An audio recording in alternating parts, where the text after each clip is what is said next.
Selamat malam, 1 jam lebih dekat kembali bersama saya Ira Kusno.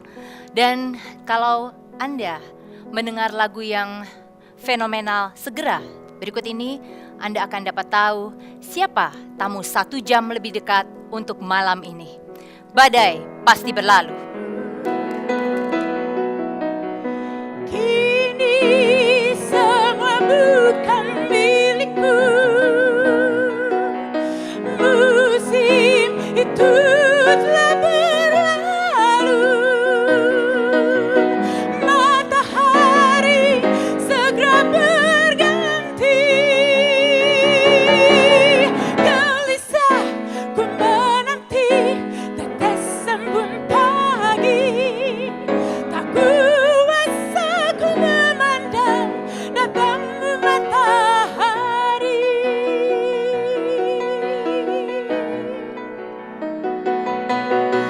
Kini semua bukan milikku. Musim itu telah berlalu. Matahari segera berganti. Badai pasti berlalu. Badai pasti berlalu. Badai pasti berlalu. Badai pasti berlalu.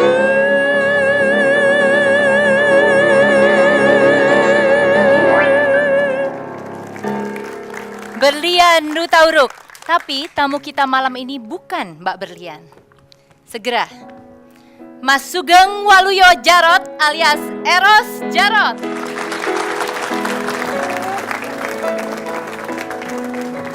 Selamat malam Mas.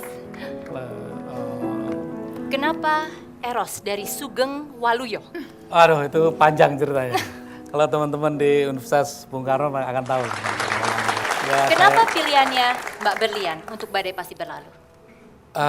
Waktu itu saya diminta Teguh Karya untuk bikin film ya, musik film Badai Pasti Berlalu. Saya disodorkan beberapa penyanyi, cuman mungkin waktu itu saya pikir ya, tidak ada pilihan yang lebih baik ya, kecuali Mbak Berlian ini gitu ya. Dan ternyata waktu saya dengarkan Teguh Karya, apaan ini Ros? Dia minta diganti, saya bilang, oh enggak, kalau diganti lebih baik saya nggak usah, mundur.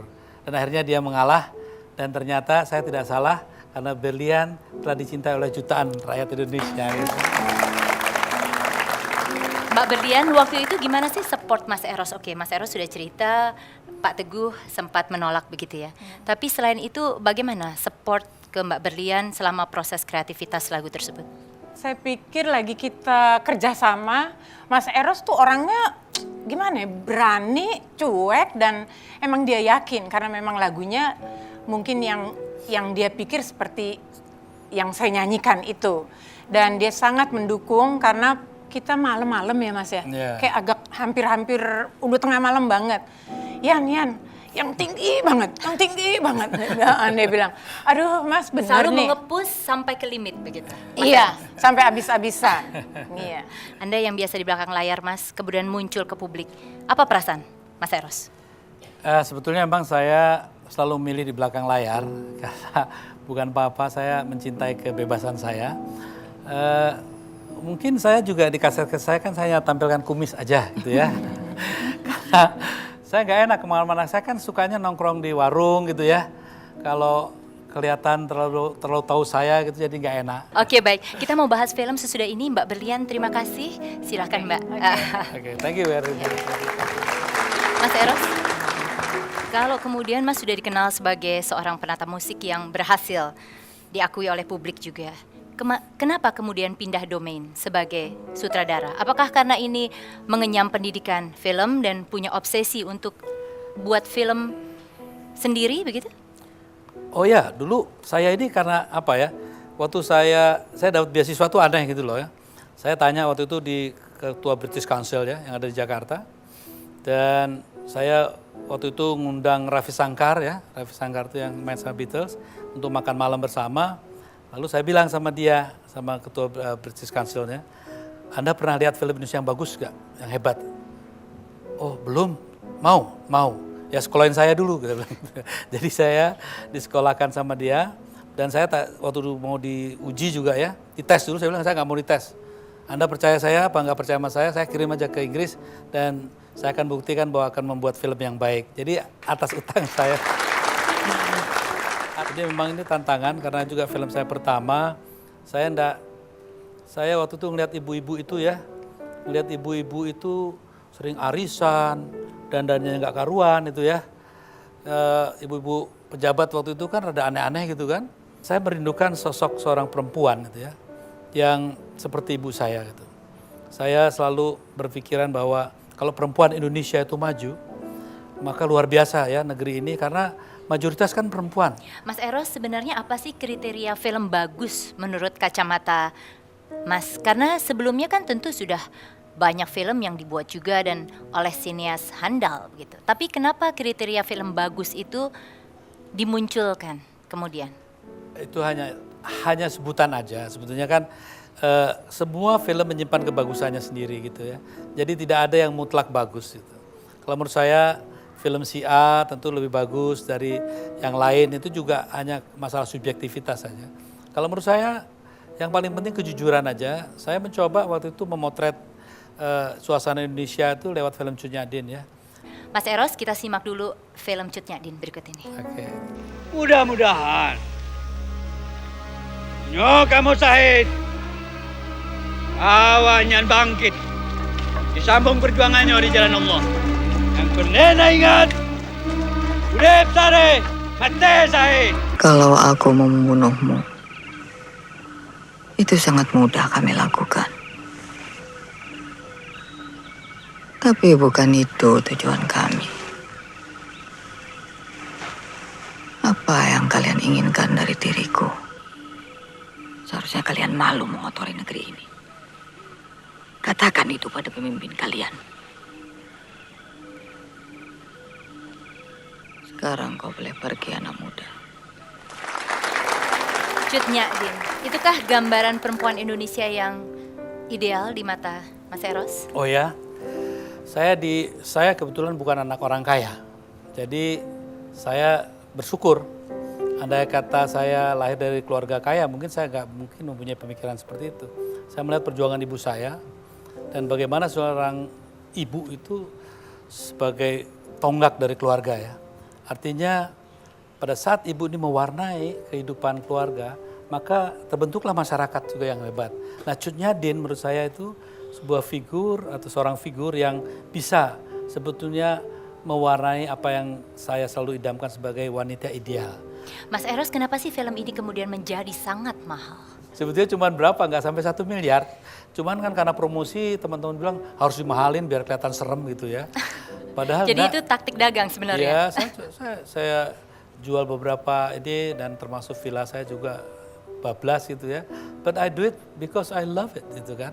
Saya berikan apa yang terbaik buat Indonesia, dan sementara ini yang bisa saya lakukan lewat film ya saya lakukan aja. Tidak tergerak untuk misalnya Mas, tampil lebih jelas tidak hanya di belakang layar sebagai sutradara? Seperti Mas Slamet Raharjo misalnya? Saya kebetulan, kalau kakak saya tuh di kamera tuh bagus ya. Kalau saya kan pas-pasan gitu kan. Dan juga nggak begitu menarik gitu ya. Sehingga saya tahu diri lah gitu. Artinya saya tahu di mana tempat saya. Saya orang yang menyukai pemikiran gitu ya. Saya senang untuk melakukan segala sesuatu. Di musik pun begitu. Sebenarnya saya lebih, I'm a dreamer. Saya seorang konseptor, saya bukan pemain.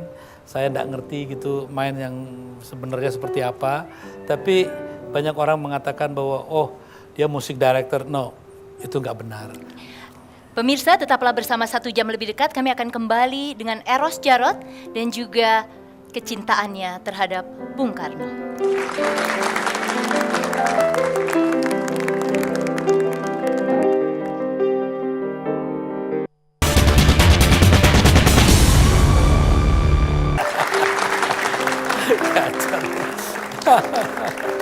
Eros Djarot, sebuah sosok seorang sosok multi talenta, pekerja seni, tapi juga orang bilang politisi. Wow. Tapi kenapa Mas Eros malu menyebut diri sendiri politisi? Oh nggak malu, sebetulnya karena maaf ya, mungkin atas nama teman-teman juga saya minta maaf ya pada rakyat Indonesia karena terlalu banyak kawan-kawan saya tuh yang tidak tahu lah, nggak mengerti saya sebenarnya apa yang dicari gitu dalam berpolitik.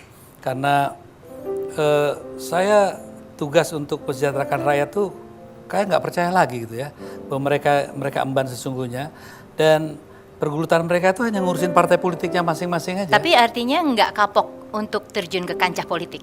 Loh, saya rasa kita nggak boleh dong. Artinya kalau sebetulnya gini, kalau setiap warga Indonesia sebenarnya harus tahu lah masalah politik. Jangan sampai kita nih selalu dibodohi sehingga seperti sekarang ini banyak hal yang rakyat tuh nggak tahu. Gitu ya. Tapi Mas Eros sempat dekat dengan Bu Mega, dekat sekali. Dan pada ya, saat saya itu penasihat politiknya, nanti Ya. konotatifnya beda ya. dan terbukti berhasil selama belasan tahun mengantarkan Ibu Mega pada panggung politik yang cukup tinggi di negeri ini. Ya, waktu itu saya ditugaskan keluarga ya, karena saya dekat dengan keluarga Bung Karno gitu. Dan waktu itu Mbak Mega kan ibu rumah tangga, sehingga waktu itu diperlukan pendamping yang paling enggak saya memang ditugaskan untuk untuk ajaran Bung Karno itu saya teruskan itu. Tadi ada Pak Jarwo, terus Pak Garda, terus Pak Cak Ruslan itu. Terus kamu harus dampingi, termasuk Mas Guntur gitu ya. Mas Eros berusaha kemudian memperbaiki, maju, tampil sendiri sebagai salah satu calon ketua umum PDIP. Anda gagal, Mas. Kemudian tetap tidak kapok di politik, bangun partai, Anda gagal lagi, Mas. Artinya ketika seorang Eros Djarot, pria di belakang layar, maju, tampil, kelihatannya kok nggak berhasil, Mas? Memang bukan tujuan saya untuk berhasil, saya mengganggu aja kok ya. Begini, dulu yang minta saya jadi ketua umum jangan salah, ini rakyat Indonesia harus tahu.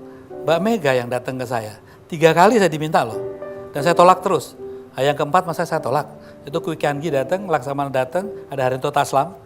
Saya dipaksa pokoknya harus gantiin saya. Kamu jangan di belakang layar terus, itu kata-kata Mbak Mega.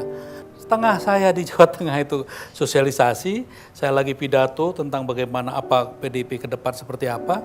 Ada catatan kecil dari seorang panitia, saya baca, Mas, tadi pagi di Senayan Mbak Mega menerima pencalonannya kembali sebagai ketua umum. Kan bingung saya, loh kok begini gitu loh ya. Mas Eros merasa dikhianati? Saya tidak merasa dikhianati, mungkin mereka berkhianat pada rakyat Indonesia. Gitu. Ada kecintaan yang luar biasa terhadap Bung Karno, pada ajaran Bung Karno. Itu yang menyebabkan kemudian Mas Eros mendirikan sebuah partai dengan mazhab yang memang mengacu pada ajaran Bung Karno. Kenapa kemudian menjadi sangat mengidolakan BK? Bukan mengidolakan, saya orang Indonesia. Kalau orang Indonesia nggak kenal Bung Karno, bukan orang Indonesia. Kalau nggak cinta Bung Karno itu bukan orang Indonesia. Pasti palsu. Dari kecil, saya selalu ikuti ajaran dia. Dan sampai saya besar. Setiap malam Jumat itu selama hampir 10 tahun ya, Mbak Mega itu selalu naruh kembang bunga sedap malam di rumah saya. Mbak Mega itu kan sebelum jadi presiden tuh 3-4 kali lah ke rumah saya setiap hari gitu ya. Jadi setiap malam Jumat saya diharuskan bunga sedap malam. Itu selalu di rumah saya berserakan itu ya, di setiap pojok gitu. Dan baunya itu selalu dekat pada saya. Dan saya memang mengkhususkan diri untuk mempelajari ajaran beliau itu. Nah makanya saya juga dalam berkesenian, terakhir saya ciptakan lagu Bunga Sedap Malam itu ya. Itu untuk beliau itu. Nah ini juga satu hal hubungannya aneh karena apa? Saya sampai pernah bilang sama Bu Fat, sudahlah kasih saya Eros Djarot Soekarno Put, udah nggak usah Ketra, nggak usah Tri gitu ya. Saya akan selesaikan ini gitu. Karena apa? Gergetan itu ya. Kita sudah diberi kekuasaan seperti itu, seharusnya berani saat itu mengeterapkan Marxisme. Kenapa ragu-ragu? Nah waktu itu saya tidak mengerti. Sebetulnya apa dong tujuan kita waktu itu mencapai kemenangan atau merebut kemenangan. Nah pada saat itulah kegagalan sudah saya baca. Pada saat reformasi itu terjadi dan kemudian perpanjangan Orde Baru disepakati secara bersama, buat saya itu pengkhianatan pertama pada perjuangan rakyat Indonesia. Masalah keyakinan juga Soekarnoisme yang membuat Mas Eros harus lari dari Indonesia. Benar begitu, Mas? Kami itu sering dipanggil ASU. asuh tuh bisa Ali Surahman itu kan.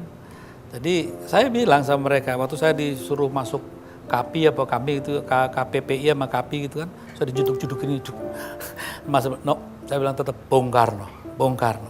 Mas Eros, itukah juga sebabnya Sugeng Waluyo Jarot berubah menjadi Eros Jarot? Untuk sekaligus membersihkan nama dan masa lalu sebelum kemudian kembali lagi ke Indonesia. Dulu soalnya pakai nama itu kan karena sudah kental dengan itu, diasuh-asuhkan itu ya. Mungkin lebih confident aja buat saya. Lalu saya tuh nggak bisa main musik. Saya gimana sih orang organisasi kan main musiknya falas pasti kan. Kemudian karena saya frustrasi kok begini ya, kok jahat sekali orang-orang ini. Siapa yang mendukung Mas Eros pergi ke Eropa pada saat itu? Uangnya terbatas tentunya. Oh iya dong, bapak Masih saya kan sangat muda. bapak saya tentara yang nggak dianggap lagi sama rezim itu kan. Jadi saya jual sepeda motor saya. Saya bilang bapak saya mau ke Jerman. Ah, ngapain kamu, gila kamu? Oh iya, saya nggak minta uang sama bapak. Kamu kayak apa?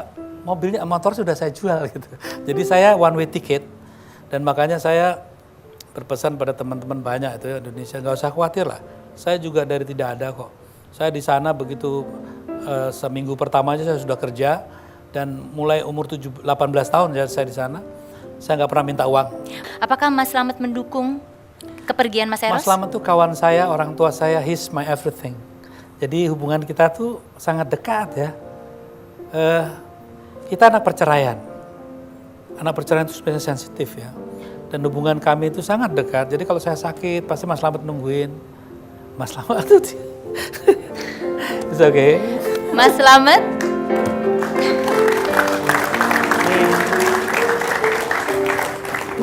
Ternyata muncul dari samping. Terima kasih Mas Slamet sudah datang kembali ke 1 jam lebih dekat.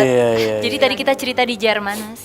Kenapa anak muda ini kemudian berani pergi ke Jerman, nggak punya uang, kemudian katanya sudah jual sepeda motor, bilang sama ayah. Oh, jam tangan saya habis. Kenapa didukung, Mas? Nggak takut adiknya kenapa-napa di sana?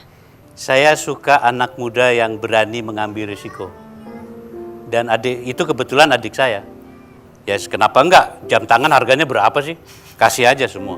Ternyata bisa nambahin juga ya. Alhamdulillah dia pergi ke Jerman. Hal yang pribadi gitu. Capek saya nganterin dia. Katanya mau pergi ke Jerman, mau farewell party lah gitu. Mau ada apalah sun-sunan gimana ya gitu. Ini kapan mulainya ini gitu. Harus saya perintahkan sebagai kakak. Cung. Udah selesai. Kita pulang kan gitu. Kalau nggak selesai-selesai soalnya, Ya, Mas. kan, ya kelar-kelar. Saya ngantuk, dia enggak kan pasti kan. Nah, Dengan jadi, karakteristik seperti itu, kenapa Mas Slamet percaya melepas? orang seperti dia harus terbentur dulu. Karena dia terlalu pintar. Terlalu pintar orangnya. Saya susah dapat 8. Dia juga susah dapat 8. Angka 8 maksudnya di sekolah. Saya susah karena saya 6, 7, 7,5, 6, 7, 7,5 itu. Kalau Eros itu susah dapat 8 karena dia 9, 10. 9, 10. Nah itu. Pemirsa, 1 jam lebih dekat akan kembali bersama Eros Jarot dan Slamet Raharjo beserta keluarganya.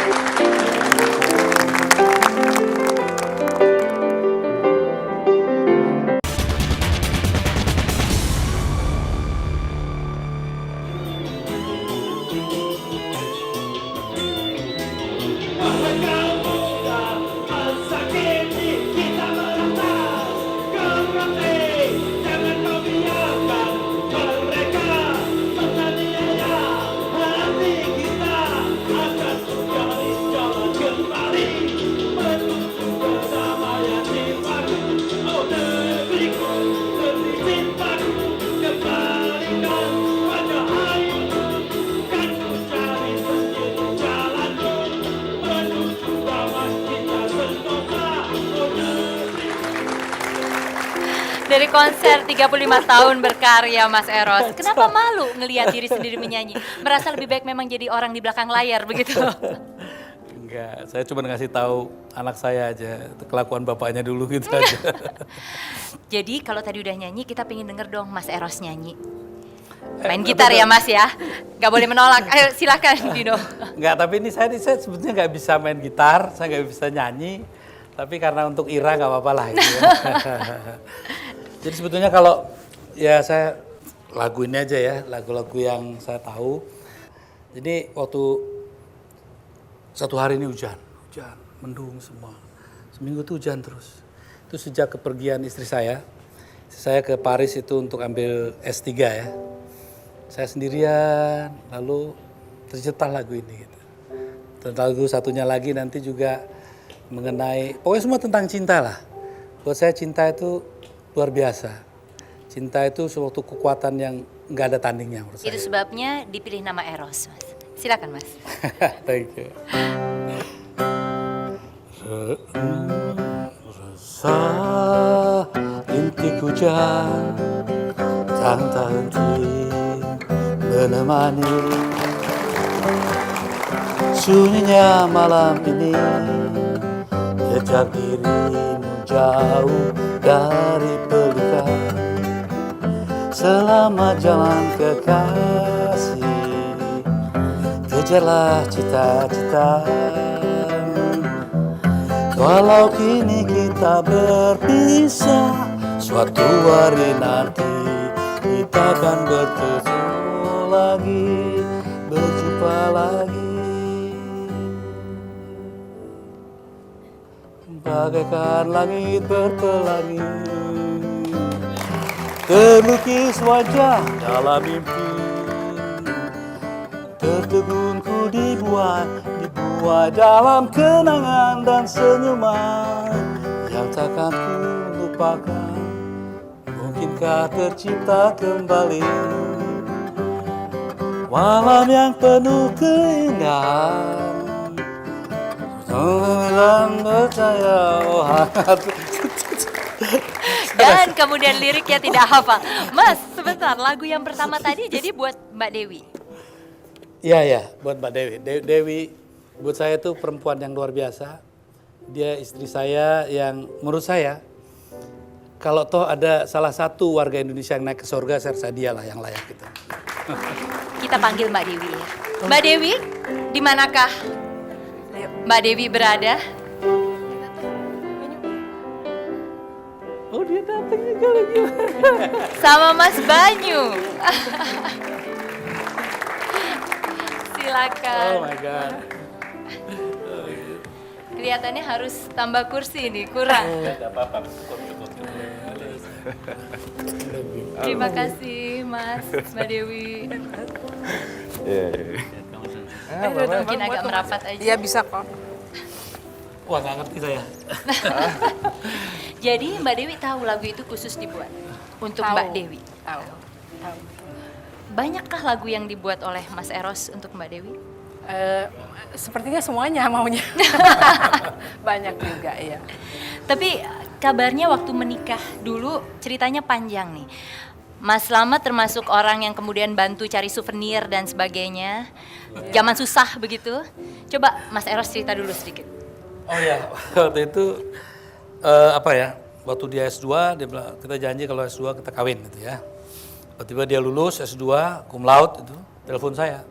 Nah, saya datang, bilang ya gimana kita harus nikah kan itu. Saya waktu masih sekolah, dia bilang waduh ini gimana ini. Bukannya Mas Eros sebenarnya tidak disetujui oleh orang tua Mbak Dewi, itu jangan dipotong bagian itu Mas. Gondrong iya. tidak dipercaya. Dulu saya kan gondrong gitu kan. Ayahnya dia wakil ambasador gitu, duta besar itu kan. Lalu dia bilang, apain kamu Dewi? Bahasa Sunda ya.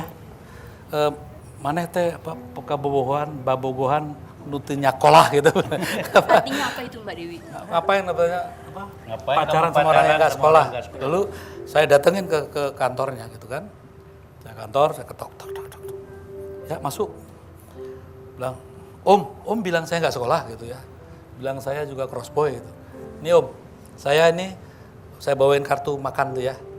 Yang dapat kartu makan ini hanya orang yang nilainya 8 ke atas. Itu waktu di Jerman Di ya? Jerman. Saya bilang, jadi Om jangan bilang sembarangan. Saya ini salah satu warga Indonesia yang lumayan juga prestasinya di sekolah itu. Gitu. Mbak Dewi apa sih yang membuat jatuh cinta sama Mas Eros? Apalagi zaman dulu ya Mbak, fotonya tadi kita lihat gitu ya. Gondrong, kumisnya belum ada ya? Ya belum. Dia itu sahabat saya, teman berdiskusi. Saya dibesarkan di luar, jadi kami banyak berbicara, sharing mengenai apa yang kita bisa lakukan untuk Indonesia kalau suatu hari kita kembali ke tanah air. Gitu. kebetulan pemikiran-pemikiran nasionalisme, patriotismenya dan sangat cocok dengan yang saya terima, yang saya peroleh pendidikan tentang itu. Mbak Dewi kok tahan sih? Mas Eros ini kan kabarnya flamboyan ke perempuan begitu ya. Banyak perempuan yang dekat begitu. Kenapa tetap jatuh hati dan mau diajak menikah? Berarti pilihan saya nggak salah dong, banyak perempuan yang suka media. Ya, itu sih hanya sebagian dari seninya kehidupan gitu loh. Saya juga kebetulan punya seorang ayah yang sangat flamboyan, sehingga saya dibesarkan begitu dan saya sangat mengagumi pria-pria semacam itu. Mas Eros katanya waktu mau ngelamar Mbak Dewi sampai latihan di depan cermin. Iya. Tapi waktu ketemu katanya lain lagi ceritanya. Ini Mas Slamet udah ketawa nih, pasti tahu nih. Gimana Mas? Nora, itu kalau aktor gak dapet citra dia. Nora banget, aduh. Ya saya latihan, saya telepon, Om saya mau menghadap, mau apa? Ya ada pembicaraan saya mau bicarakan penting gitu. Saya pergi ke Tunisia waktu itu jadi dubes kan. Saya datang, besok saya terima jam 11. Udah jam 11, begitu jam 11 saya datang kantornya, ketok pintu, masuk. Saya masuk, buka pintu, wah. Saya ingat sekali, semua latihan yang saya lakukan tuh gagal semua, gak ada gunanya. Karena apa? Pertama kali saya ingat betul kata-kata yang keluar dari mulut saya. Om, ini kordennya bagus ya Om. Itu saking gugupnya ya. Ya. Boleh dibacakan. Oh my God. Oh jangan, yang baca harus Mbak Dewi. Wah, silakan. Gila. Berdiri Mbak, berdiri. Ada di sini ya. Oke. Negeriku, cintaku, resahmu, resahku, jiwa kering di badan yang mengering. Dalam deru dan debunya kepesatan kota Jakarta yang sang maha segala. Aku bertanya, kemana pergimu negeriku cintaku? Nyanyi ini nyanyi jiwa buat Indonesia rinduku. Untuk Dewi istriku, Tunis 4 Agustus 78. Mas Slamet itu nggak romantis sama sekali ya. Wah, apalagi kamu tahu, tamu itu lanjutannya. Dengan ini saya terima nikahnya dengan sekian dinar hutang. Makanya dia kalau belum bayar nggak bisa pisah. Itu bagusnya nanti. 1 jam lebih dekat akan kembali segera dengan Eros Jarot dan keluarga.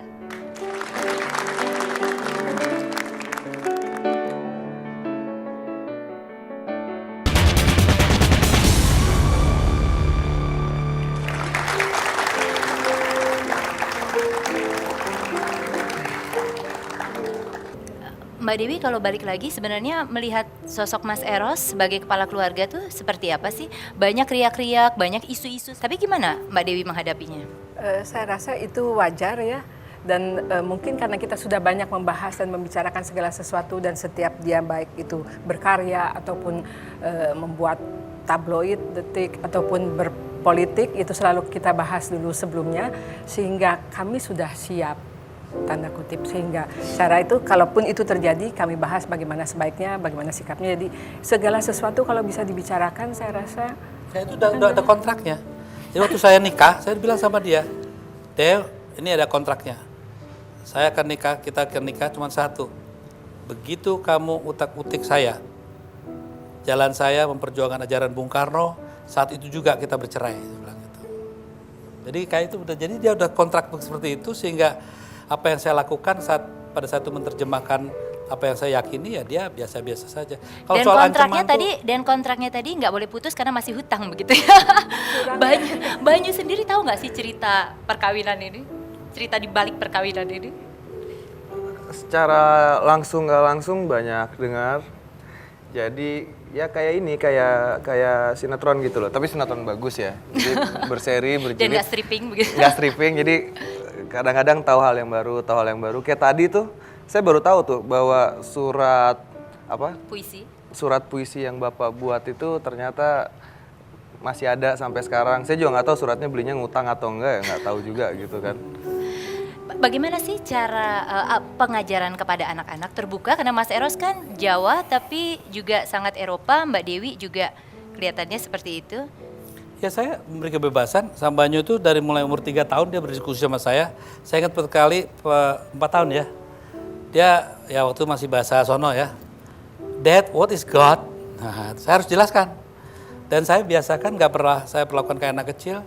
Dia kayak teman saya, kayak sahabat saya ajak ya seperti orang dewasa aja. Mas Saya Eros nggak- punya anak 2, satu lagi Sekar Putih. Iya, sekarang. Mas Banyu yang besar begitu. Besar. Antara laki-laki dan perempuan ini ada perbedaan? Untuk Perbedaannya di jenis kelamin aja. Gitu.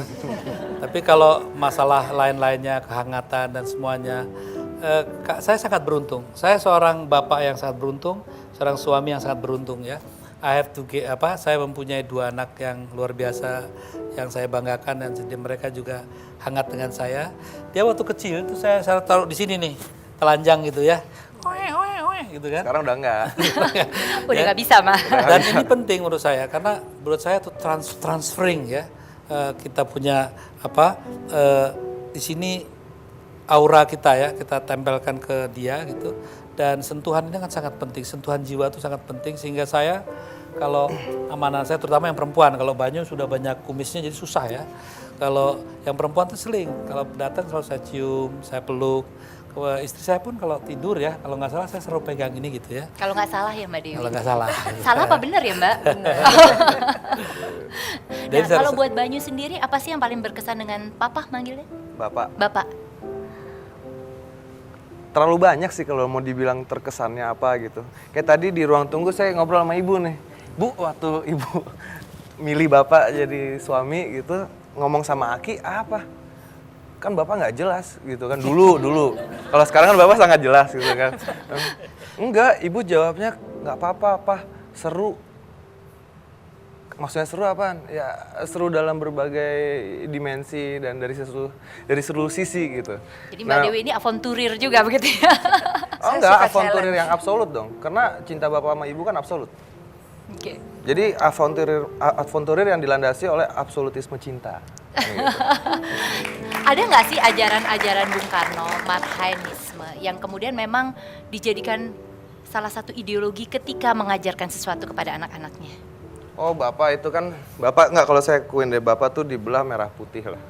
Dadanya dibuka tuh merah putih terus berkibar gitu lagi benderanya. Gitu loh. Dan memang iya dia seorang yang sangat nasionalis, tapi ajaran ekstra bapak ya itu mungkin sisi romantisme dia, sisi kelembutan dia gitu kan. Ya orang yang sangat ya bukan ya saya sih nggak bilang flamboyan ya, saya bilang bapak saya itu romantis gitu. He's a very sweet father, a loving father, caring father, perhatian gitu, perhatian banget. Mas Eros, sekarang kesibukannya setelah kemudian politik agak menjauh begitu ya, secara high profile. Kalau diem-diem lewat belakang, lewat orang-orang lain ya nggak tahu. Mestinya Mas Eros tidak akan berhenti begitu, berpolitik dalam hal itu. Apalagi yang sedang dilakukan? Apa ya, saya mungkin sangat terkesan pada dunia pencerahan gitu ya. Termasuk kesenian itu pencerahan kan. Saya nyiptakan lagu juga, ada novel yang saya siapkan. Saya juga mulai menyusun kembali ya ingatan saya masa-masa perjuangan reformasi itu. Karena hafal betul, saya akan tulis itu. Karena sengaja saya tunda penulisan, karena yang terlibat itu kan masih pada ingin nyalon presiden. Kalau sekarang kan yang 2014 insya Allah enggak ya, mudah-mudahan enggak ya. Jadi saya akan tulis, biar rakyat Indonesia tahu yang apa yang sesungguhnya terjadi. Karena Pada saat itu posisi Mas Eros adalah sebagai penasehat politik Ya. Bu Mega. Ya, saya penasehat politik Bu Mega dan setiap perundingan Gus Dur, Amin Rais, Megawati pasti ada saya. Jadi selama bertahun-tahun ya seperti itu dan terakhir dengan Sultan pun, Sultan juga tahu bagaimana saya selalu menjadi yang penghubungnya. Dan saya tahu persis waktu itu dengan, mungkin Pak Murdiono bisa cerita nanti ya, Pak Beni ya sudah meninggal gitu ya. Kenapa Pak Murdiono secara spesifik disebut? Bukankah Pak Murdiono itu orang melihat selalu dalam kacamata cendana begitu? Ya kadang-kadang orang pada satu titik tertentu kembali pada nuraninya kan. Bahwa kebenaran harus diungkapkan. Sehingga kerjasama dengan Pak Murdiono juga sangat menarik gitu ya. Artinya buku reformasi yang akan dibuat oleh Mas Eros itu akan memunculkan banyak nama-nama yang mungkin, sangat mungkin menimbulkan Ya. kontroversi? Sangat mungkin orang tidak percaya apa yang saya akan tulis karena apa? Karena sangat luar biasa, nggak pernah diungkap dan itu sengaja ditutupi terus dan banyak buku yang beredar itu dengan penuh kebohongan ya kita diam aja lah gitu ya. Nanti satu hari Mudah-mudahan saya bisa berkesempatan dan menguraikan itu yang mungkin sayangnya Gus Dur sudah tidak ada. Bocoran lain, Mas, Apa itu? dari buku itu?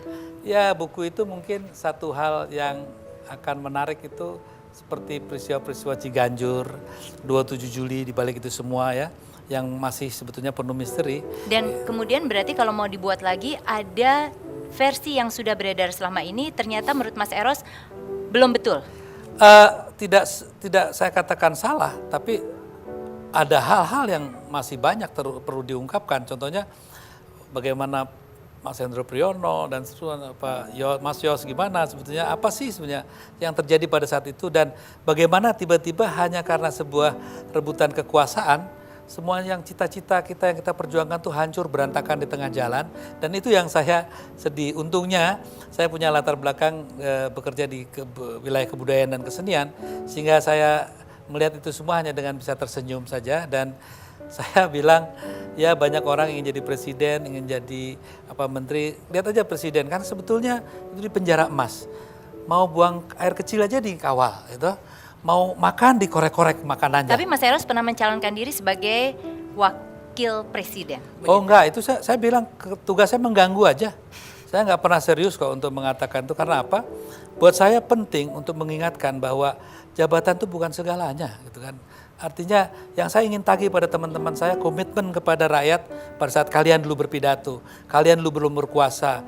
Ini juga kepada presiden yang sekarang pun saya tahu persis apa yang dibicarakan kepada saya empat mata. Terlepas dari ingin mengganggu atau serius, Mbak Dewi mendukung apapun yang dilakukan Mas Eros? Sangat amat. Dengan segala konsekuensinya. Oh ya, pasti. Mas, untuk penutup, tolong dong mainkan lagu lagi yang tadi khusus dibuat untuk Mbak Dewi. Wah, susah yang itu sih. Apa sih lagu ini? Pagi yang cerah. Itu khusus Mbak Dewi juga. Ya Mbak Dewi sebagian. Ya udahlah, yang mana aja, mau yang mana? Silakan Mas.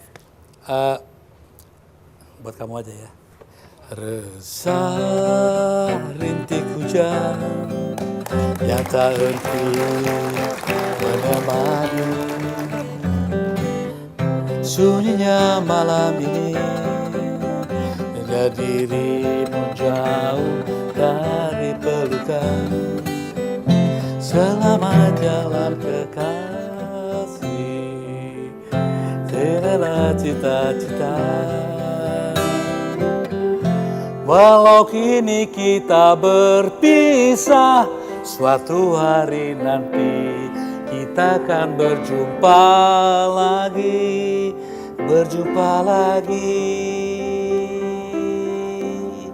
kita berdua.